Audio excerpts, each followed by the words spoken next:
Ilang araw bago ang pagsalubong sa bagong taon, nahulihan ng iligal na paputok ang ilang nagtitinda sa Divisoria sa Maynila.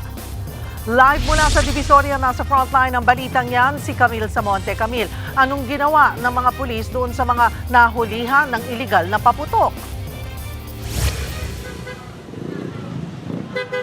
Cheryl, maghapon nag-ikot ang mga pulis dito sa Divisoria para nga magbantay at manghuli ng mga nagbebenta ng mga iligal na paputok.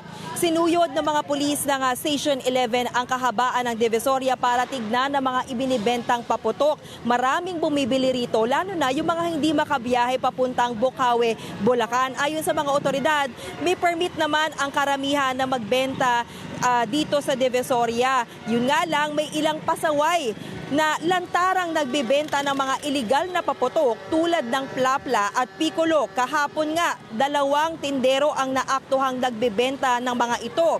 Inaresto sila at kinupiska ang lahat ng kanilang paninda. Maharap sila sa reklamong paglabag sa Republic Act 7183 o ang an act regulating the sale, manufacture, and use of firecrackers and other pyrotechnic devices. Paulit-ulit na panawagan ng mga otoridad sa publiko ay wag nang tangkilikin ang mga iligal na paputok. Pakinggan natin ang pahayag. Sa ngayon, ma'am, which is yung palagi naman po na sinasabi ng PNP, yung pagbebenta po ng paputok, lalo na po yung mga walang lisensya, at dapat po itigil na po nila. Yung mga mamimili naman po, hanggat maaari, huwag na po nating isugol yung safety natin dahil lang po sa isang araw na celebration. Marami na pong nangyari, na-aksidente po yung mga taong gumagamit po ng mga malalakas na paputok.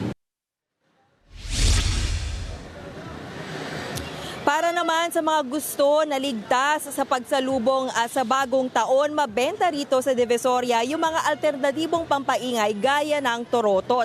Mabenta nga rito yung mga plastic na torotot na mabibili sa halagang 20 pesos hanggang 100 pesos. Depende sa laki. Mabibili rin yung mga classic na sombrerong torotot sa halagang 35 pesos hanggang 55 pesos. Cheryl, ayon sa Manila Police District, mas paiigtingin nila yung kanilang pagpapatrolya at pagkukumpis nga dito nga sa mga iligal na paputok. Magdamag na raw silang magbabantay hanggang January 2 para nga matiyak na walang makalusot. Cheryl.